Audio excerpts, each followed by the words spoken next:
All right. I think we will go ahead and get started. Obviously, people will keep kind of trickling in as today's talk progresses. So I'd like to welcome everybody to the third and final installment of the video research workshop for fall 2023. Today we have Dr. Felicia Roberts, who is a professor in the Comm Studies Department, or sorry, the Brian Land School of Communication here at Purdue University. She has numerous accolades, including several top paper awards and various other things to support a very productive and incredibly interesting research agenda. Today, we bring Dr. Roberts to the video research workshop series to discuss conversation analysis, which is very applicable to the types of things that we see on C-SPAN on a daily basis. So without further ado, please welcome Dr. Felicia Roberts. Dr. Roberts, the floor is yours. Hi, thanks, Bryce. Welcome everyone this afternoon. As Bryce said, we'll be giving you a brief introduction to conversation analysis. And the main focus today will be really on Ms. Lillian Cheeks, who's a doctoral candidate in sociology at UCLA. And she's using the C-SPAN archives as a way to get new insights, especially she's working with the archival material to compare the confirmation hearings of Associate Supreme Court Justices Clarence Thomas, which was in 1991, and Ketanji Brown Jackson, which was in 2022. So she has the most immediate and deepest experience of using the archives. And so my job is really just to give us a brief overview of conversation analysis, and then really turn it over to hear about her work. My screen down isn't, there we go. So I'll make this claim briefly. I'll bring it up again at the end, but really for conversation analysts, the C-SPAN archive is kind of an ideal archive because it holds primarily unedited footage of events in real time, so that conversation analysts can mine those materials and meet the requirements that data be naturally occurring and unscripted. So this is a core feature of conversation analytic research, that data be naturally occurring, unscripted, and therefore the archives are really perfect for that. So what is conversation analysis? The first point to be made is that it's more than studying conversation. So it's a slightly unfortunate moniker, I think, but it has stuck. It's since maybe around the 1960s and into the 70s. It started being called conversation analysis, but it's really much more than studying conversation. It's really about studying interactional structures, so both talk and nonverbal activity coordinated. And I think when we think of conversation, we think of sort of friends sitting around chit-chatting, but CA is really much more than that. It's trying to understand the coordination of verbal and nonverbal activity and how those things create the social realities that we experience every day, whether at the level of consciousness or not. So conversation analysis has its roots in sociology, and essentially beginning sort of, we'll just say in the 1960s, and a real interest in how is social the realities that we understand and see and experience, how is that possible? And this wasn't something necessarily that researchers were setting out to do, but there is a sense in which their conversation analysts are often, especially in institutional settings like Ms. Cheeks is working in, to connect in some way the micro and the macro. I think there, I want to just pull out one quote here that I have from John Heritage, who's also at UCLA in sociology. This is from a book chapter in 2005, and he says, "The political, economic, educational, and legal conduct of societies is all unavoidably transacted by means of the practices that make up the institution of social interaction. In other words, we have this complex set of interactional rights and responsibilities kind of at the interpersonal level that we're dealing with all the time, issues of face and identity, for example, that come from Goffman.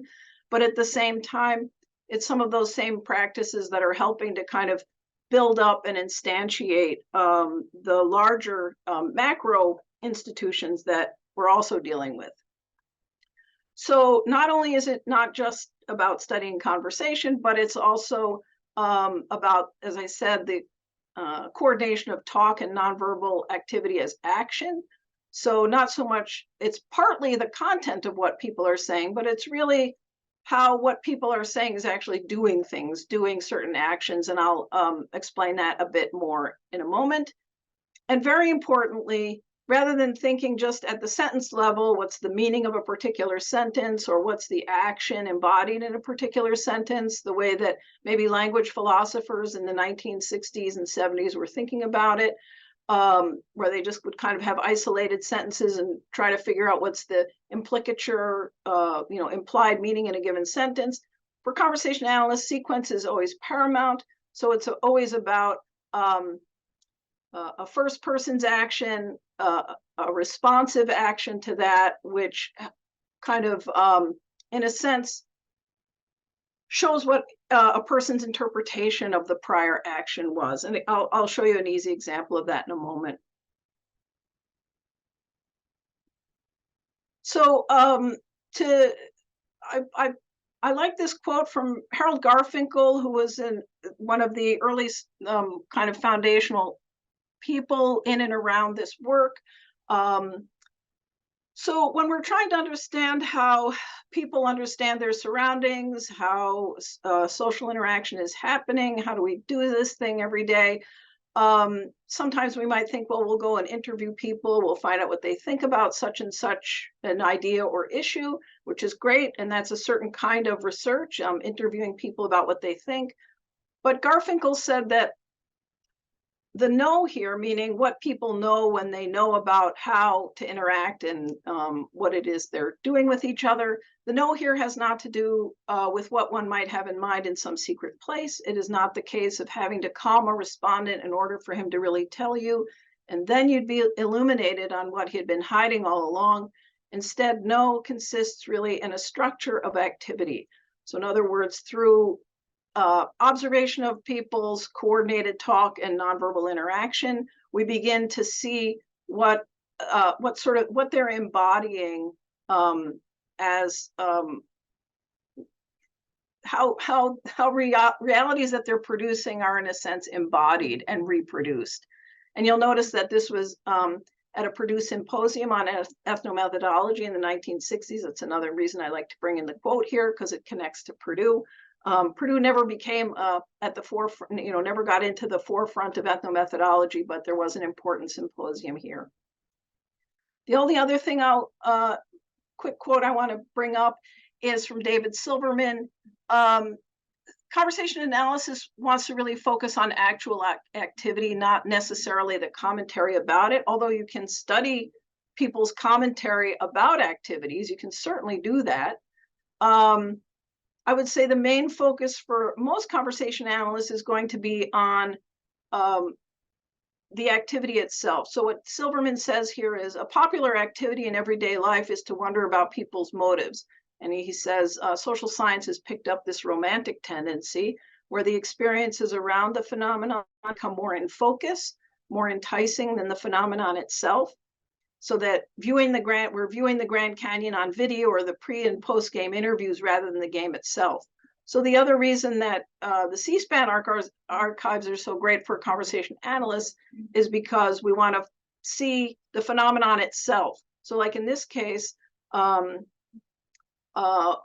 Lillian will be talking about these confirmation hearings, could certainly do a study around what people are saying about the hearings and so on. But what she's doing is actually looking at the hearings themselves and how those are being conducted, and then what sort of values and ideas are being embodied there.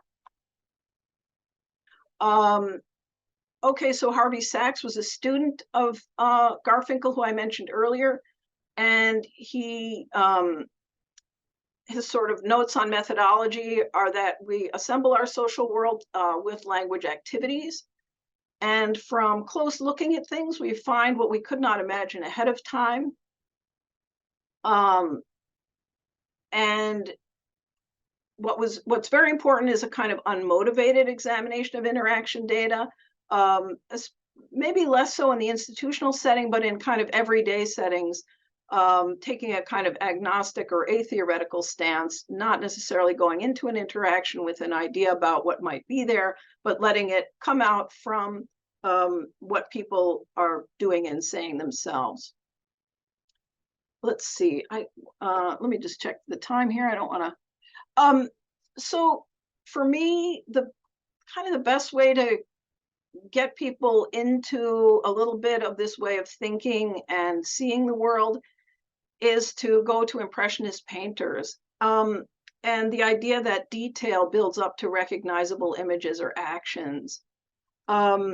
It's not that conversation analysts are giving their impressions of things. That's not what it is at all. In fact, they're sticking very close to what is in this, spoken transcript or whatever has been transcribed of some actual activity. But if we think about it this way, I can't read, I guess, the top of my quote because something's in the way of it. But Monet says, basically what he says is, as a painter, what you need to do is forget that there's a house and forget that there's a tree and forget there's a field of flowers. Try to put those preconceived notions aside and just paint what you see, a rectangle of orange, a streak of green, splotches of red, something like that. That's basically what this quote is saying. The idea is to strip away as best you can your preconceptions about what you're seeing and just look in detail at what's there, try to capture that, and then that builds up a picture. And when we look at Seurat, who's a neo-impressionist and using a pointillist style, we get, so as human beings, we can recognize, for example, that these two people are probably related, or, they're connected to one another by maybe how close they're standing. We can kind of observe here, we see probably either a mother and child, some kind of caretaker and child, because this person's an adult. So we have certain recognizable features of a scene, in this case, people relaxing by the water. But when we really, but what makes up the fact that this is recognizable as, say, caregiver and child, or two people who are closely connected, or these two, for example, what gives rise to this reality that we're seeing and can recognize in others? And so for the pointillists, of course, they're using dots, little tiny dots of color juxtaposed to each other, these little tiny details that build up into, say, for example, a dark umbrella.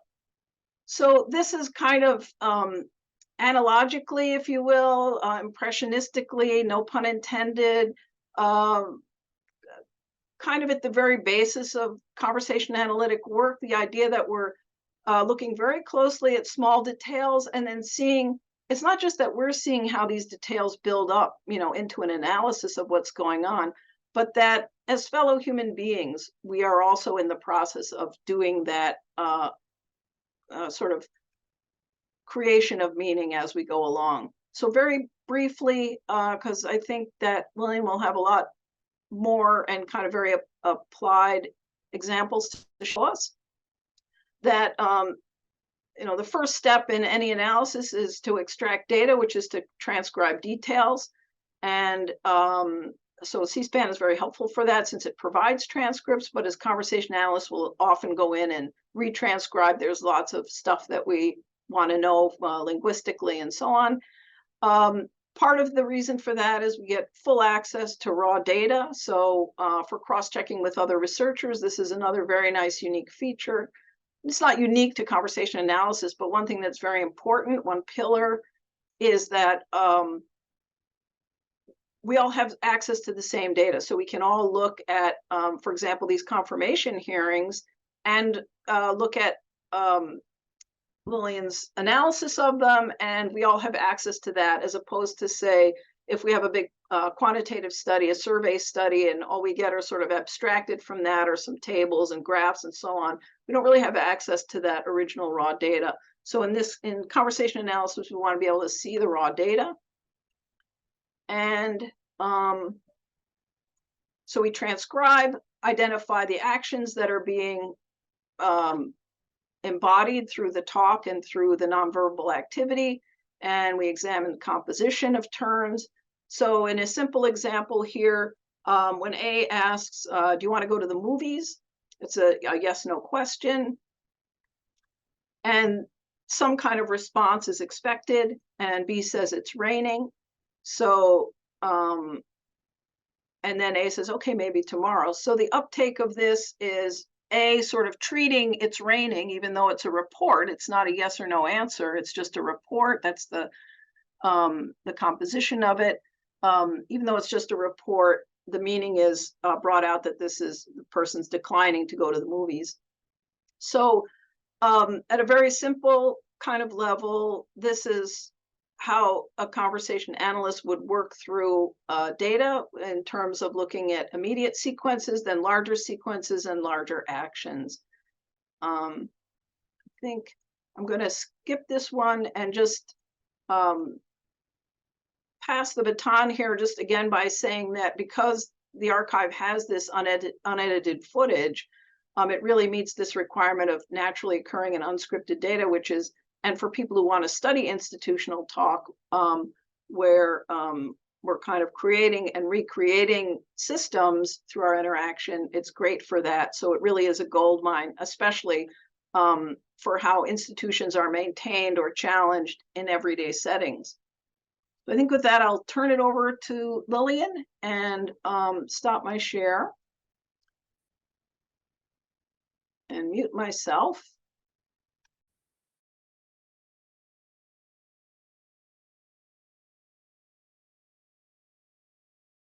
Okay. Hopefully everyone can see my screen. Awesome. Okay. Hi, everyone. My name's Lillian. I'm a second-year PhD student in the sociology department at UCLA. And I'm excited to be here today to share a little bit about how I've used the C-SPAN archives to conduct research for my master's thesis. My research interests are largely situated in areas of race, social institutions, applied conversation analysis, so using interaction as a window into something else. And I originally became interested in this project because I knew I wanted to examine social categories, specifically race and maybe gender, within some type of political setting. And I thought the then recent confirmation of Ketanji Brown Jackson would be a rich site of study for these. So I watched her confirmation hearing. Let's see if I can, there we go. I watched her confirmation hearing on C-SPAN and took note of different things that caught my eye. And the one thing that stood out to me the most was the consistent use of Martin Luther King Jr. By people on both sides of the political spectrum.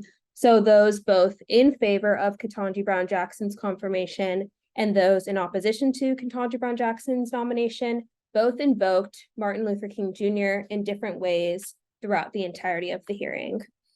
I wanted to further investigate the collective memory or collective remembering of Black historical figures invoked during these types of hearings.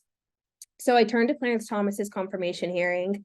And Clarence Thomas's confirmation hearing is an interesting case study for a magnitude of reasons, but in relation to Ketanji Brown Jackson, his hearing takes place 30 years prior. He's a Black male Republican, and he also is filling the seat of Thurgood Marshall, who at this time had already made a name for himself and was very well respected as a Black figure who paved the way.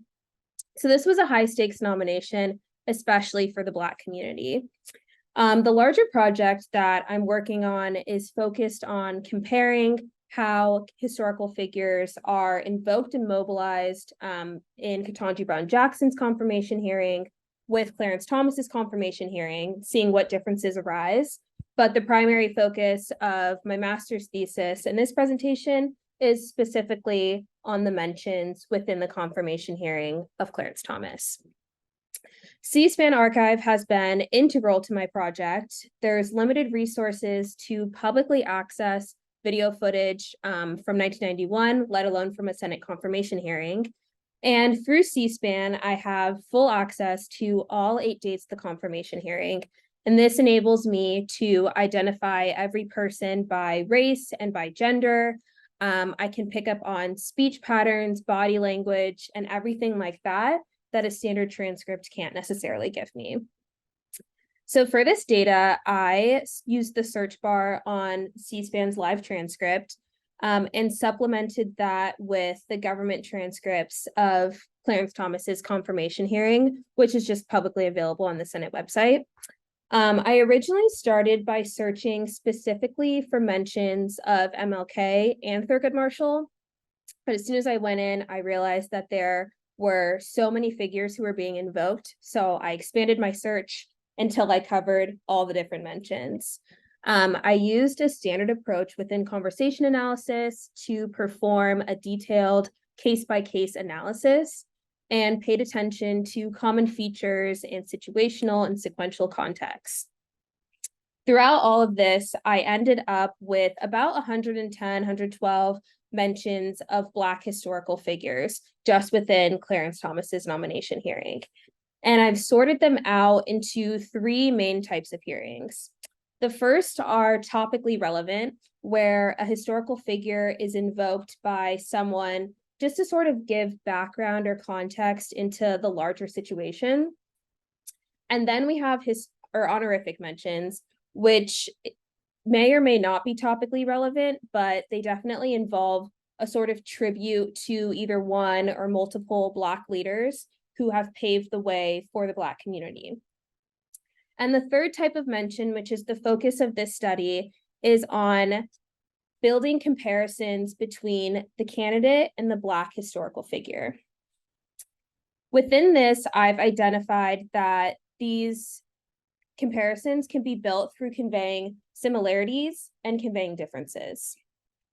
I found that similarities can be built on the grounds of judicial philosophy, racial background or experience, and communicative approach. And then differences can be built on the grounds of judicial philosophy also, personhood, and intellectual merit. We also have like an open-ended category within both of these that I'm still working on nailing down. But these are the 3 that I've solidified for both similarities and differences up to date. So essentially, I've worked to categorize everything based off of patterns, and then within the categories, there's subcategories, and around anywhere between 1 and 10 different cases that fall within each of these subcategories. So today I have 2 data clips to show that illustrate the different ways that these phenomena can manifest themselves within these hearings. So our first case include the testimony from John Palmer, who's speaking on behalf of the Heartland Coalition for the confirmation of Judge Clarence Thomas. And this excerpt includes a statement on a panel in favor of Clarence Thomas's confirmation, where he builds an association between the candidate and Thurgood Marshall, once more, whose seat Thomas is nominated to fill.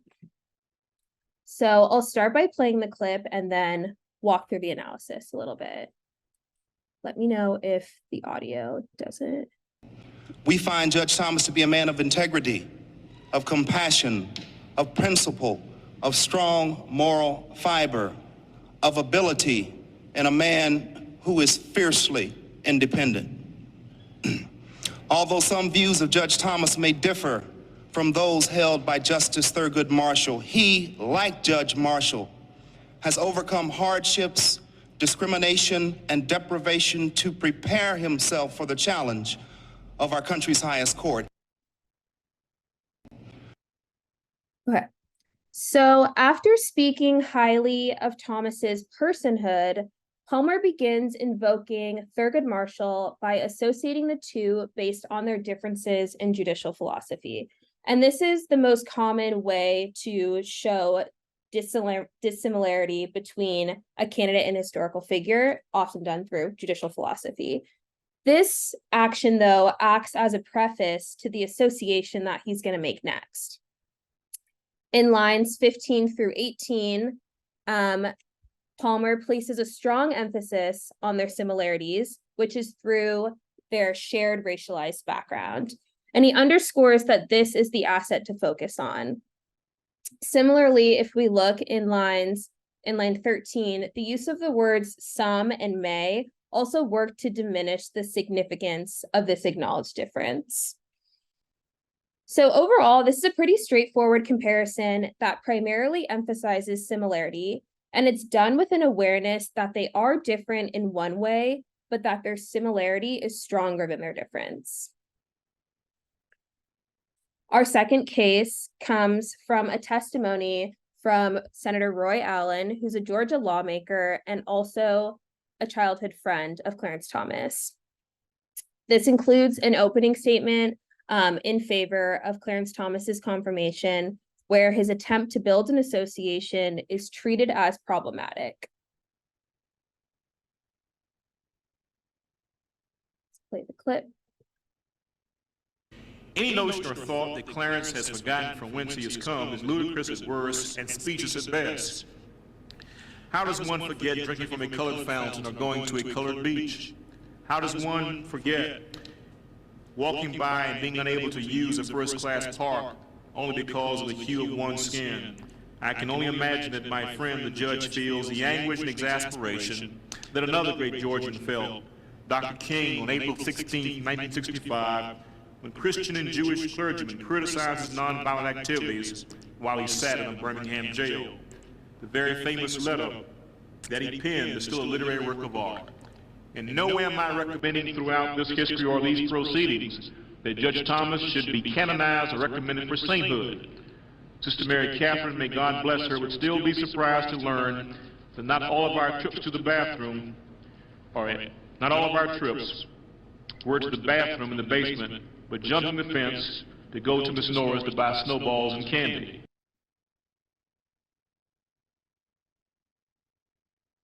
So after originally invoking Clarence Thomas's experience with segregation to push back on past criticisms of Clarence Thomas as attempting to separate himself from his Black experience, Allen connects Clarence Thomas to MLK based on their shared experience in racist Georgia.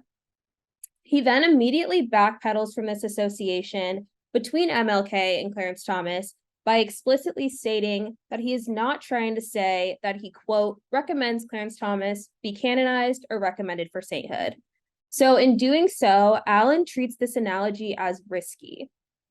Despite the fact that Allen makes a pretty thin comparison, not on a matter of philosophy, but rather on an inarguably shared experience, he still treats the analogy as risky.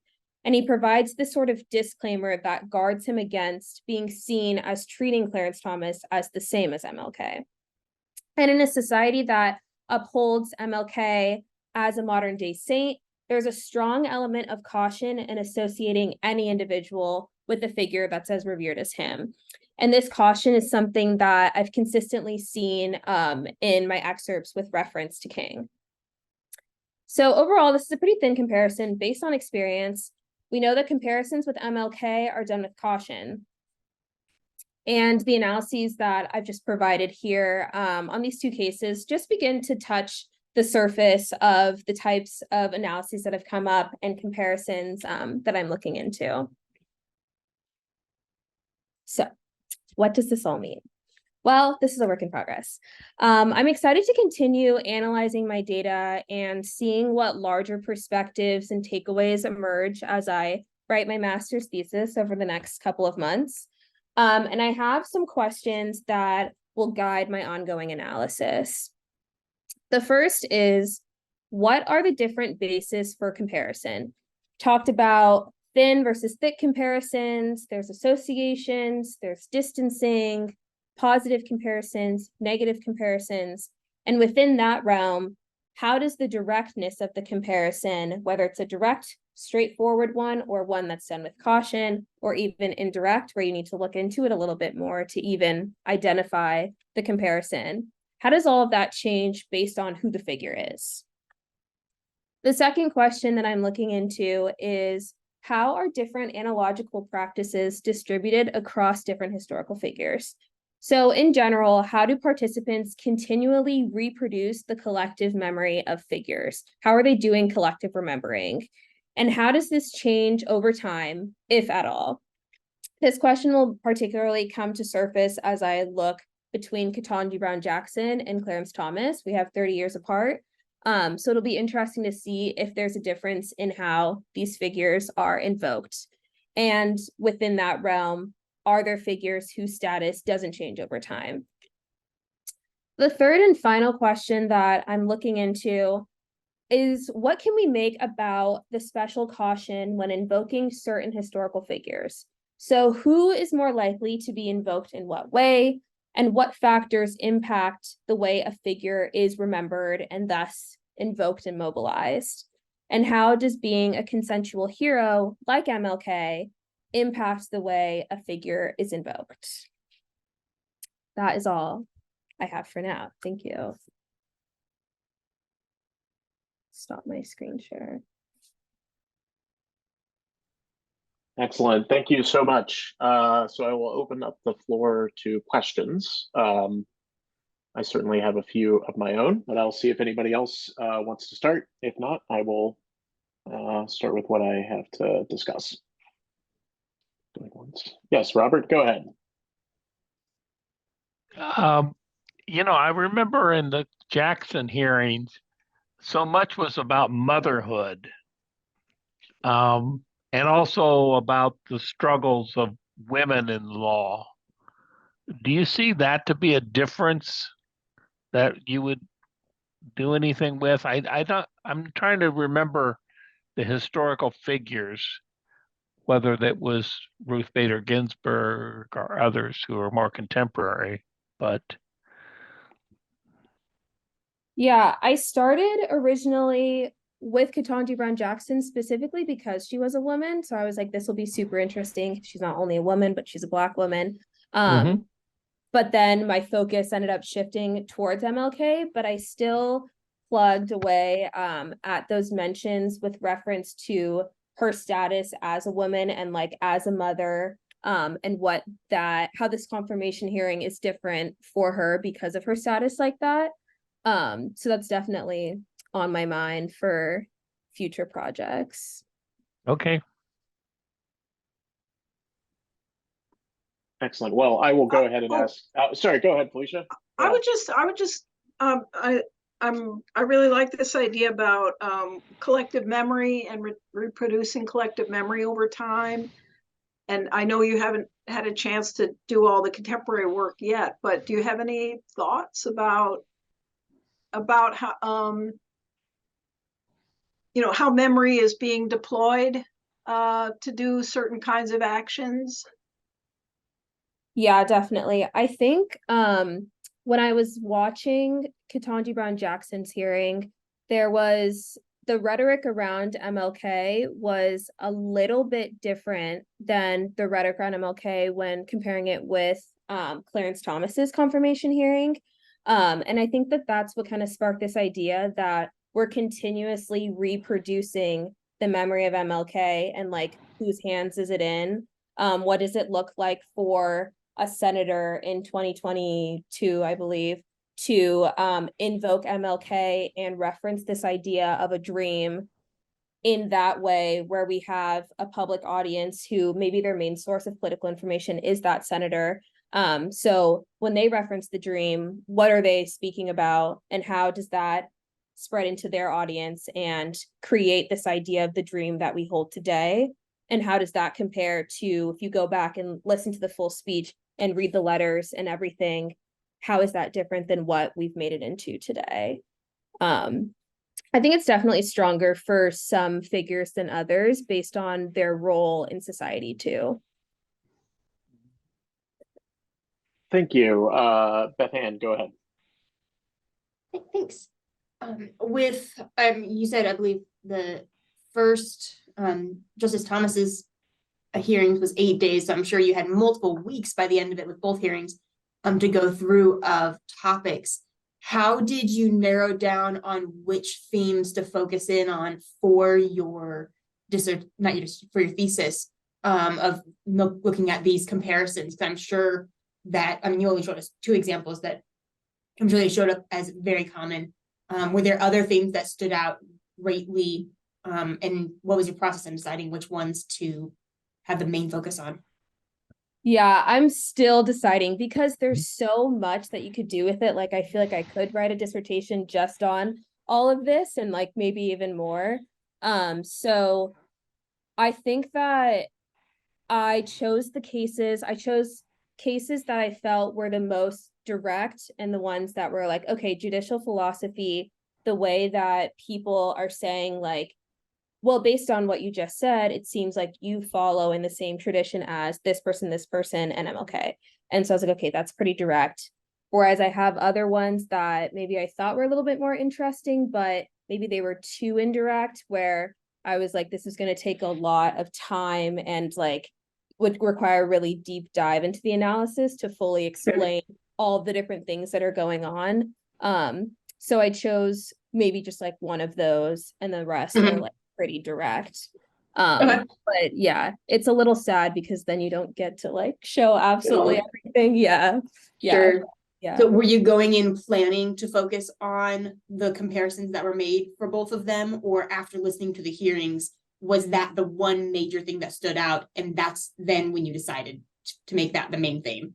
Yeah, the latter. Yeah, I came in Okay. thinking, okay, let's see what's out there. Let's see what we find. And then the comparisons just really Over and over. Yeah. Okay, cool. I'll just jump in there just with a kind of, pedantic method point, which is this kind of inductive approach that's being demonstrated here is really robust and throughout a lot of conversation analytic work. And the thing is, one thing that Harvey Sachs wrote about was he talked about order at all points. So he kind of said,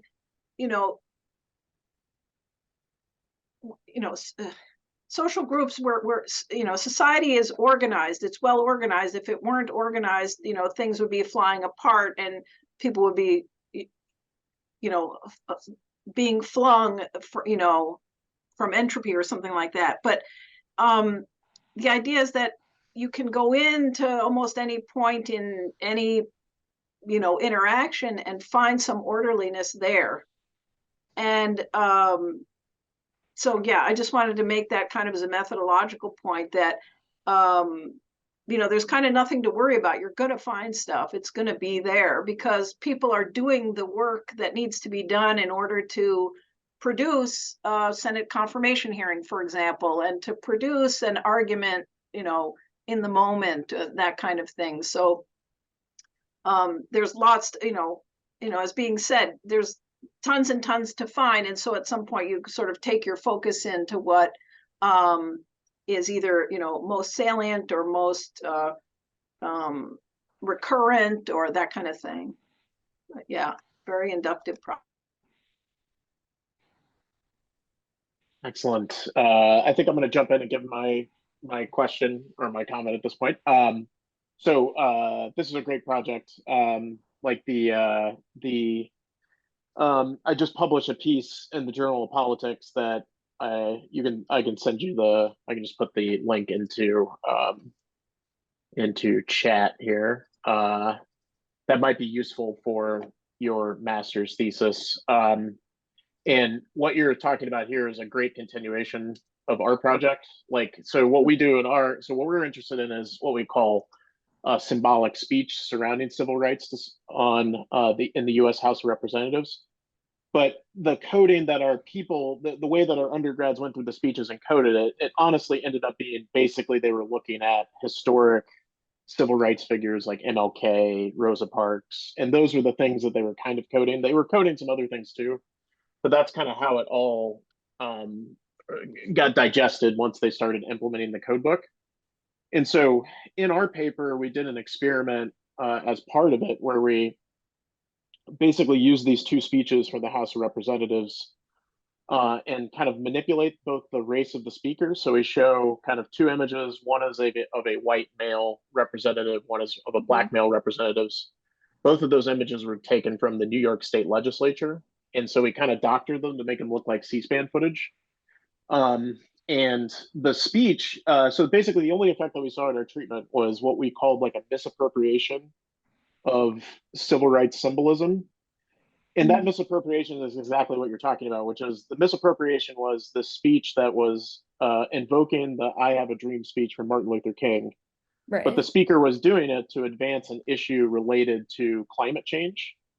And ironically, this was an actual speech that was on the House floor. Not exactly the way it was, but it was very similar to what we saw on the House floor. And so the only effect that we saw was related to white members of Congress invoking that type of speech, whereas the black legislator that we showed in our experiment, basically there was no effect in terms of whether or not they invoked civil rights symbolism correctly or incorrectly. And then we have some other kind of survey or some other results where we show that like white members of Congress, as they approach, if they represent larger districts with larger African-American populations, they're more likely to talk about Martin Luther King and these types of figures in their speeches. And we use another survey data set to show that black voters are more likely to vote for white representatives when they invoke civil rights symbolism leading up to elections and things of that sort. And so what you're talking about in terms of like linking, this is a positive link versus a negative link, that discussion in terms of the conversation analysis, that's super interesting because that's like, we don't go nearly that like detailed. We're just like, oh, they talk about Martin Luther King or they don't talk about Martin Luther King. We don't have this relationship that you're talking about in your work, which is really interesting to me because that's just like, because the whole point of our project is to say that when you watch C-SPAN and when you watch these deliberations, that the way that political scientists think of a lot of that is just like counting topics. It's like, oh, they're talking about civil rights, or oh, they're talking about welfare, or oh, they're talking about healthcare. But it's to voters, the way that those things are deliberated about matter to a lot of people, and especially matters to communities that have strong attachments to things like Martin Luther King. That you can't invoke Martin Luther King on the House floor in the same way that you can invoke other types of symbolism, because to certain communities, Martin Luther King is, as you were saying, is this like cherished figure that can't just be like tacked on to everything as you would like a mascot for Coca-Cola or something like that. And so like in the congressional literature, when we think about floor speeches, they often think that floor speeches, members of Congress can do those sorts of things strategically. And we really show a lot of evidence that, as you were saying towards the end of your talk, that but there's a lot of risk involved with that type of strategic wordplay. That you might get away with it, but if you invoke Martin Luther King in a particular way, you're actually going to get punished by African American voters at the polls. Is kind of the conclusion of our project. And so I think this is super interesting and a really good continuation of some of the themes that we were interested in as well. So really enjoyed the talk. So not really a question, but a comment. I guess my question would be, do you think that there's something specific about the nature of judicial confirmation hearings that would make the types of arguments that you're advancing unique to judicial confirmations? Or do you think it's just, civil rights symbolism or Martin Luther King, like this type of dynamic exists, in a variety of settings that's not really specific to judicial confirmation? It could be in a variety of settings as well. That is my question. Yeah, I think that before I answer that, the impact on voting is really interesting. I'm gonna read the article after this. That's wow. But I think that I guess all types of like congressional or anything like that where it's like quasi-scripted, you have a set amount of time to speak. So like using, and maybe you only get one chance to speak, especially if you're just like on a panel, you have that one maybe 3-minute slot. So I think that choosing to invoke a Black historical figure within any of that is very intentional. And also the fact that these confirmation hearings do like generate a lot of public viewership. I think that people know that they're speaking not only to the other politicians, but they're also speaking to the audience. They're speaking to the general public who are going to watch this and take what they have to say seriously. So if they're invoking a figure, for better or for worse, it's going to have an impact on the public. And like your research shows, it's going to have an impact on public voting. So yeah, I think that, I don't know if it's necessarily constricted to Senate confirmation hearings, but I think that the impact of the public eyes is definitely something that makes it interesting there. Yeah, and I'll just say one more thing that kind of is consistent with the sorts of things that you're saying in your talk is that the like, we don't put this in the paper, but kind of what we're seeing in a lot of these speeches when it comes to like references to Martin Luther King is that like there's kind of like these token references and then like genuine references, but they were kind of hard to quantify. Like there's like these speeches where somebody would say, Martin Luther King, had a dream, and that dream is being destroyed. Now let me talk about this Human Rights Commission or something. And then there was others that like the tenor of the speech was like kept coming back to like Martin Luther King and having like a personal narrative that's related to Martin Luther King and the civil rights movement and how it affected them, their communities, so forth and so on. And what was, the kind of the point that we're trying to get at in the paper is that like the way we think of symbolism in floor speeches is that like those two speeches would be treated equally in a lot of studies, but they're not equal. Like if you look at these speeches, they're the tone of them are very different, and when it comes to marginalized communities, that tone I think really matters. And so we focus on African Americans and civil rights, but I think that argument probably applies to a lot of marginalized communities, that there's these certain figures that exist within them that really do carry weight, and that yeah, and so yeah, you can see what our thoughts are, but like we have a lot of not rambling, but we have a lot of some at the beginning of the paper where we kind of solidified some of our ideas on this. And I think that what you're saying is not only aligned with that, but is a great continuation of that discussion, because it's definitely more than what we did. So I'm looking forward to seeing the full product.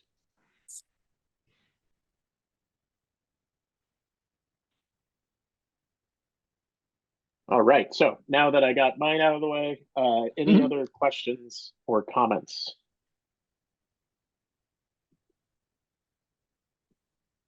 Okay, so before we adjourn today, then I will talk about what we have left in the video research workshop series. So as I mentioned at the beginning, this is the last iteration of the video research workshop for the fall semester, but we do have a new series of speakers for 2024 in the spring semester. So the dates of the video research workshop in spring 2024 are February 16th, March 15th, and April 19th. All of these dates will be posted on the CCSE website. We have a great lineup.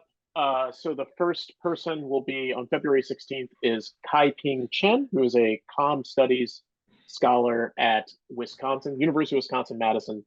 She does a lot of great work with multimodal classification of videos that, although she doesn't necessarily work explicitly with C-SPAN data, she does a lot of techniques that I think would be interested to people who are interested in video data. On March 15th, we will have Julia Park, who's an assistant professor at Ohio State. She does a lot of work on what she calls grandstanding within congressional hearings. So this is members of Congress stealing the spotlight, so to speak, within congressional hearings, and she researches the extent to which that affects opinions of them and of the institution. And then lastly, Nathan Kelly is a full professor at the University of Tennessee. He has recent work that looks at historical changes and discussions of issues within the congressional record, starting all the way back when, very, very early on to present. And him and the rest of his collaborators are looking at how those issues discussion change over time and how those things influence voters. So stay tuned, follow us via on Twitter or also on the website, and you'll get more information on that. And with that, I will thank both Dr. Roberts and Lillian for great presentations, and then we will adjourn the video research workshop series for fall 2023. Thank you so much. Bye.